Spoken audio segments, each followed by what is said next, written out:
Hello everyone, welcome back to our YouTube channel Akshar academy.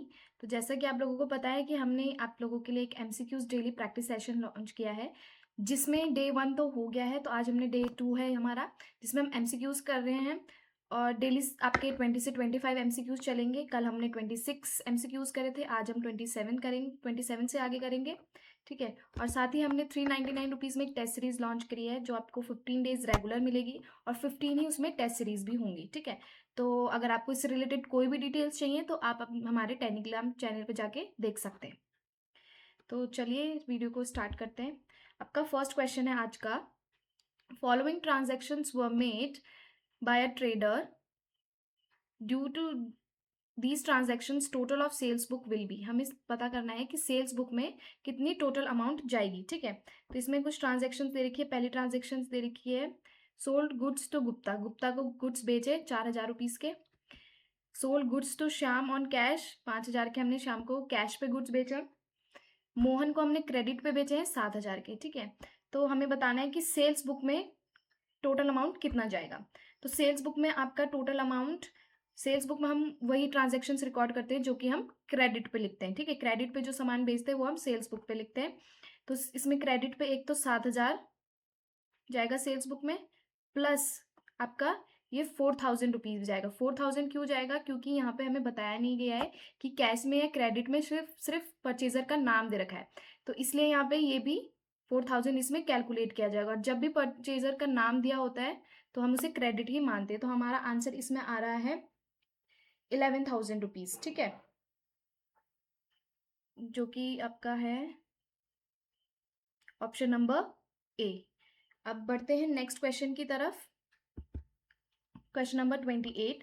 Cost audit is to be conducted by a cost auditor who is an, cost audit होती है जो कि आपके business में हर product की cost related एक audit की जाती है, जो कि कॉस्ट ऑडिटर करता है। तो वो कॉस्ट ऑडिटर, उसकी क्वालिफिकेशन क्या होती है? तो वो क्वालिफाइड होना चाहिए कॉस्ट एंड मैनेजमेंट अकाउंटेंट। ठीक है। कॉस्ट एंड मैनेजमेंट अकाउंटेंट ही आपकी कॉस्ट ऑडिट करता है। नेक्स्ट क्वेश्चन है आपका, sales invoices are first entered in. Sales invoice जो होता है वो सबसे पहले किस में एंटर्ड किया जाता है? तो सेल्स इनवॉइस आपका सबसे पहले सेल्स जर्नल में एंटर किया जाता है। ठीक है। कैश बुक में नहीं होता है, सेल्स अकाउंट में नहीं होता है। सेल्स अकाउंट आपका लेजर अकाउंट होता है, इसलिए सेल्स अकाउंट में भी नहीं होता। परचेज जर्नल में सिर्फ परचेज वाले आते हैं, और कैश बुक आपका एक अकाउंट होता है। ठीक है। तो ये सेल्स जर्नल में रिकॉर्ड किया जाता है। नेक्स्ट क्वेश्चन है, a funds flow statement is prepared in summary form to indicate changes occurring in terms of financial condition between two different balance sheets. This is defined by, ये एक आपको statement दे रखी है, हमें बताना है कि इन चारों में से वो स्टेटमेंट किसने दी है। तो ये स्टेटमेंट दी है आपकी स्मिथ एंड ब्राउन ने। ठीक है। Option number A, Smith and brown ने आपकी ये स्टेटमेंट दी है। नेक्स्ट क्वेश्चन है आपका, which are the financial statements in which date और figures reported in the financial statements are converted into percentage of a common base amount. मतलब कौन सी ऐसी वित्तीय विवरण विधि है जिसमें आप रिपोर्ट के जो आंकड़े होते हैं उन्हें आप परिवर्तित करते हैं परसेंटेजेस में, मतलब प्रतिशत में। तो वो आप किस में करते हैं? वो आप करते हैं option number C, common size में। ठीक है। कॉमन साइज फाइनेंशियल स्टेटमेंट्स में आप उसे परसेंटेजेस में कन्वर्ट करते हैं। फिर नेक्स्ट क्वेश्चन है आपका, account to be credited on donation of goods. अब डोनेशन मतलब होता है आपने कोई सामान परचेज किया, सपोज आपने कोई गुड्स परचेज किया। ठीक है। आपने गुड्स परचेज किए, उसके बाद आपने वो गुड्स परचेज को डोनेशन में दे दिया। तो डोनेशन में जब आप गुड्स परचेज करते हैं तो वो आप किस अकाउंट में क्रेडिट करते हैं? तो वो होता है आपका परचेज अकाउंट, क्योंकि आपने गुड्स परचेज का डोनेशन में दिए तो आपने परचेज सामान में से आपके गुड्स कम हो रहे तो आपके परचेज अकाउंट में क्रेडिट होते हैं। ठीक है। बढ़ते हैं नेक्स्ट क्वेश्चन की तरफ। Debit note is prepared for which transaction. Debit note आप किस ट्रांजेक्शन के लिए प्रिपेयर करते हैं? हमने सेम क्वेश्चन कल भी किया था, उसमें आपको पूछा गया था कि क्रेडिट नोट किस लिए। तो क्रेडिट नोट आपका सेल्स रिटर्न के लिए प्रिपेयर होता है, और डेबिट नोट आपका परचेज रिटर्न के लिए प्रिपेयर किया जाता है। ठीक है। नेक्स्ट क्वेश्चन है, the balance of purchase return book is always. Purchase return book का आपका बैलेंस हमेशा क्या होता है? परचेज रिटर्न बुक का बैलेंस होता है हमेशा क्रेडिट। याद रखिएगा, परचेज रिटर्न बुक का हमेशा बैलेंस क्रेडिट होता है। नेक्स्ट क्वेश्चन है, which of the following is not an analytical procedure. मतलब एनालिटिकल प्रोसीजर कौन सा नहीं है इन चारों में से? तो वो है आपका ऑप्शन नंबर ए, अब tracing of purchases recorded in purchase book to purchase invoices is not an analytical procedure. ठीक है. नेक्स्ट क्वेश्चन है which of the following best describes the meaning of purchases. Meaning of purchases मतलब purchase क्या होती है, वो इनमें से कौन सा सबसे बेस्ट डिस्क्राइब करता है. ठीक है. तो गुड्स बॉट ऑन क्रेडिट, उधार पे सामान खरीदा गया, परचेज माना जाता है? नहीं. गुड्स बॉट फॉर रीसेल, आपने कोई सामान खरीदा, आपने रॉ मटेरियल खरीदे, उसको आपने रॉ मटेरियल खरीदे. ठीक है. रॉ मटेरियल खरीदने के बाद आपने उसको मैन्युफैक्चर किया. मैन्युफैक्चर करने के बाद आपका जो फाइनल प्रोडक्ट है उसको आपने रीसेल किया. ठीक है. तो रीसेल पर्पज से जो भी गुड्स खरीदे जाते हैं वो आपको परचेज मानी जाती है. ठीक है. अगर आपने कोई कंजम्पशन के लिए तो वो परचेज नहीं मानी जाती है. रीसेल परचेज पर्पज के लिए कोई गुड खरीदे तो उसको आप परचेज मानते हैं. ठीक है. Let's move to next question. Supplier personal accounts are seen in the, जो सप्लायर का पर्सनल अकाउंट होता है वो कौन से लेजर में सीन किया जाता है. ठीक है. तो वो सीन किया जाता है आपका परचेज लेजर में. ठीक है. परचेज लेजर में आपका सप्लायर का पर्सनल अकाउंट दिखाया जाता है. नेक्स्ट क्वेश्चन है which card makes the record of the receipt and issue of material and is kept for each item of stores carried. मतलब इसमें से कौन सा कार्ड है जो कि आप बनाते हैं अपने मटेरियल और मटेरियल की रिकॉर्ड रखते हैं. ठीक है. तो बिन कार्ड में आप अपने मटेरियल का स्टोर्स में जो भी मटेरियल्स है, सामग्री है, निगमन है, उसको आप उसके रिसिप्ट को अपने उसमें रिकॉर्ड करते हैं बिन कार्ड में. ठीक है. नेक्स्ट क्वेश्चन है calculate the amount of liabilities if total assets are 10,000, total liabilities ₹10,000, total capital amount ₹5,000. ठीक है. तो इसमें हम करेंगे, देखो आपकी टोटल लाइबिलिटीज कितनी है. पहले हम लिख लेंगे कि हमें क्वेश्चन में क्या क्या गिवन है. टोटल लाइबिलिटीज दे रखी है आपको 10,000. ठीक है. 10,000. हाँ. फिर आपको दे रखी है टोटल एसेट्स दे रखे हैं आपके, ये भी 10,000 रुपीज है. फिर दे रखी है आपकी कैपिटल कितनी है. ठीक है. कैपिटल दे रखा है आपका 5,000 रुपीज. तो हमको निकालनी इसमें लाइबिलिटीज क्या होती है. ठीक है.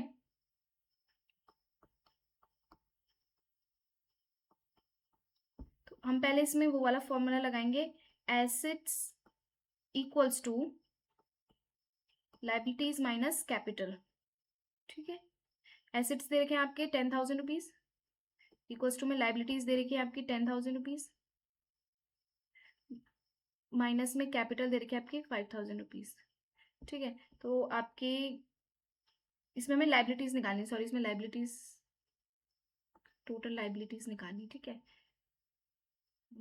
इसमें देखते हैं लाइबिलिटी, ये कैपिटल दे रखी थी आपकी 5,000 रुपीज, टोटल लाइबिलिटीज हमें निकालनी है. तो हम 10,000, इस 10,000 में से 5,000 माइनस करेंगे, आपकी आ जाएगी 15,000. ठीक है. इस 15,000 में से हमारे पास लाइबिलिटीज निकालनी है तो ये हो जाएगा आपका 5,000 रुपीज. ठीक है. तो आपके माइनस करेंगे 5,000 तो 10,000 रुपीज आपकी इसका आंसर है. ठीक है. हाँ. इस वाले का आंसर है आपका 10,000 रुपीज. में टिक लगा लीजिए. ठीक है. नेक्स्ट क्वेश्चन है आपका organisation has furniture ₹9,000, cash 1,00,000, debtors 10,000, assets 1,00,000, owners equity 90,000. What is the liability of organisation. Organisation की लाइबिलिटी निकालनी है. ठीक है. तो आपको पता है इसका फॉर्मूला क्या था. इसका फॉर्मूला था assets equals to liabilities minus capital. ठीक है. इसमें आपके पास एसेट्स देखते हैं. एसेट्स आपका फर्नीचर एसेट होता है. ठीक है. जो कि आपका 90,000 प्लस में आपका 1,00,000 आपका कैश है. कैश भी आपका एसेट होता है. डेटर्स भी आपके एसेट्स होते हैं. डेटर्स आपके 10,000 रुपीज और एसेट्स तो आपको दे रखे हैं 1,000 रुपीज. ठीक है. तो टोटल में आपका ये कितना हो रहा है. टोटल में हो रहा है ये आपका 91 2,01,000 रुपीज. ठीक है.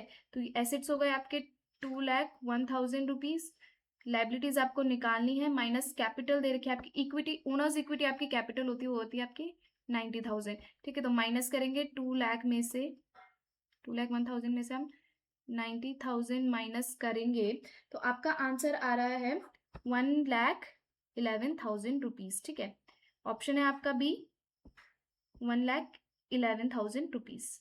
अब बढ़ते हैं नेक्स्ट क्वेश्चन की तरफ। Question number 41, assets equals to, अभी हम पीछे क्वेश्चंस कर रहे थे, तो assets equals to liabilities plus equity. ठीक है, asset equals to liability plus equity. बढ़ते हैं नेक्स्ट क्वेश्चन की तरफ। Which of the following is not a part of shareholders equity, इसमें से कौन सा ऐसा है जो शेयर होल्डर की इक्विटी नहीं माना जाता है, तो वो है ऑप्शन नंबर आपका डी। ठीक है, लोन्स पेबल जो होते हैं वो शेयर होल्डर की इक्विटी नहीं होती है, शेयर होल्डर की कैपिटल नहीं होती है। Question number 43, when actual loss is less than predetermined loss the difference is known as। अब देखो, जैसे आपने प्रीडिटरमाइंड लॉस का मतलब होता है कि आपको, जैसे आपके स्टोर में फायर लगी है, तो फायर में आपने प्रीडिटरमाइन किया कि आपका लॉस आया है 1 लाख रुपीज। ठीक है, जबकि आपका एक्चुअल लॉस कितना था, 90,000 रुपीज का। ठीक है, जब आपने पूरा कैलकुलेट किया तो आपका एक्चुअल लॉस 90,000 रुपीज का है, 10,000 रुपीज का आपका गेन हुआ। लेकिन ये जो गेन है ये आपका कैसा गेन है, ये गेन है आपका एबनॉर्मल गेन, एबनॉर्मल। ठीक है, एबनॉर्मल गेन है ये, आपको गेन तो हुआ है लेकिन लॉस होने के बाद ये गेन हुआ, तो ये एबनॉर्मल गेन में आता है। ठीक है, तो answer number C, abnormal gain माना जाएगा ये। ठीक है, question number 44, retained earnings statement depicts, retained earning आपकी क्या मानी जाती है, रिटेन अर्निंग होती है आपकी अप्रोप्रिएशन ऑफ प्रॉफिट्स। ठीक है, अब हम नेक्स्ट क्वेश्चन की तरफ पढ़ते हैं। नेक्स्ट क्वेश्चन है क्वेश्चन नंबर 45, इसमें हमको सॉल्यूशन करना है। एक बैलेंस शीट दे रखी है जिसमें आपके करंट ईयर का बैलेंस, करंट ईयर की रिटेन अर्निंग्स थी 25,000, 35,000, आपको मतलब बैलेंसेस दे रखे हैं, तो प्रीवियस ईयर का बैलेंस था आपका 25,000, करंट ईयर का 35,000, और ड्यूरिंग द करंट ईयर आपने 5,000 रुपीज का प्रॉफिट अर्न किया है। ठीक, 5,000 रुपीज आपने डिविडेंड पेड किया, तो आपको निकालना है इसमें आपका प्रॉफिट अर्न कितना है। ठीक है, तो इसमें हम करते हैं, इसमें सॉल्यूशन करना है हमें क्वेश्चन नंबर 45। तो आपका इस साल आपने प्रॉफिट कितना अर्न किया, इस साल सॉरी पिछले साल आपने कितना प्रॉफिट अर्न किया था, इस साल का ये 35,000, हाँ 35,000 आपका इस साल का प्रॉफिट है। प्रीवियस ईयर का प्रॉफिट आपका कितना है,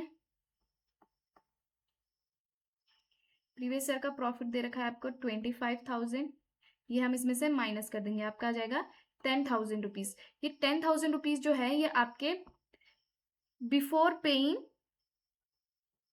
डिविजिबल प्रॉफिट है। ठीक है, बिफोर पेइंग डिविजिबल प्रॉफिट, ये आपका 10,000 रुपीज है। इसमें से आपने डिविडेंड कितना पेड किया है इस साल, इस साल आपने डिविडेंड पेड किया है 5,000 रुपीज, इस साल आपने 5,000 रुपीज डिविडेंड पे किया है, ये हम इसमें ऐड करेंगे तो आपका 15,000 रुपीज क्या आएगा, 15,000 आपका प्रॉफिट अर्न, आपने इस साल कितना प्रॉफिट अर्न किया, 15,000 रुपीज। ठीक है, ये डिविडेंड आपने देने के बाद आपको 15,000 का प्रॉफिट हो रहा है। ठीक है, तो इसमें आंसर है आपका 15,000।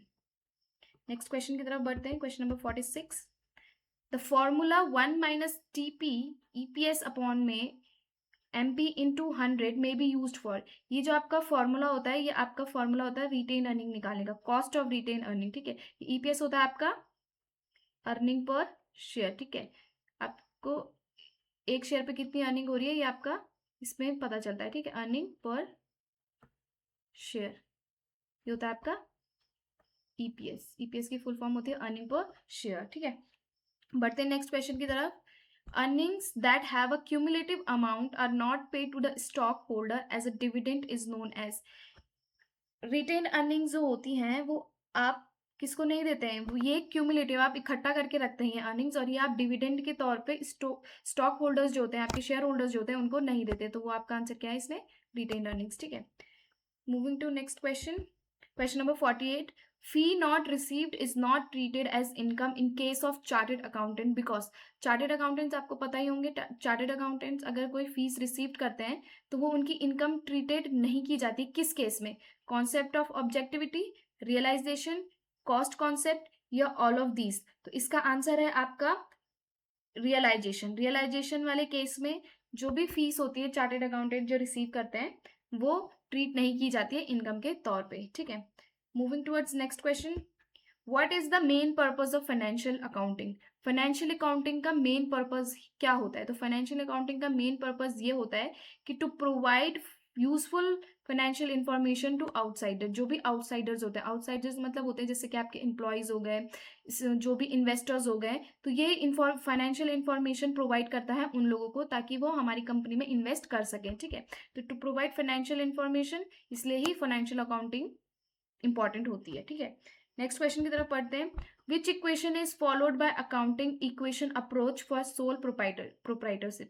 सोल प्रोप्राइटरशिप के लिए अकाउंटिंग इक्वेशन की कौन सी अप्रोच मानी जाती है? तो जिसमें आपकी इसमें क्या है, assets liabilities into owners equity, नहीं, assets liability plus owners equity, yes, ये वाला ऑप्शन आपका करेक्ट है कि जहां पर एसेट इक्वल्स होते हैं लायबिलिटीज के और ओनर्स इक्विटी। ओनर्स इक्विटी आपकी क्या मानी जाती है? ओनर्स इक्विटी आपकी कैपिटल भी होती है, ठीक है, इसको कैपिटल भी बोलते हैं ओनर्स इक्विटी, ठीक है। बस आज के लिए इतना ही, ये आज का लास्ट क्वेश्चन था, क्वेश्चन नंबर 50। कल हम 51 से स्टार्ट करेंगे। तब तक के लिए जय हिंद, जय भारत, और लाइक शेयर सब्सक्राइब करना ना भूलें। Thank you all.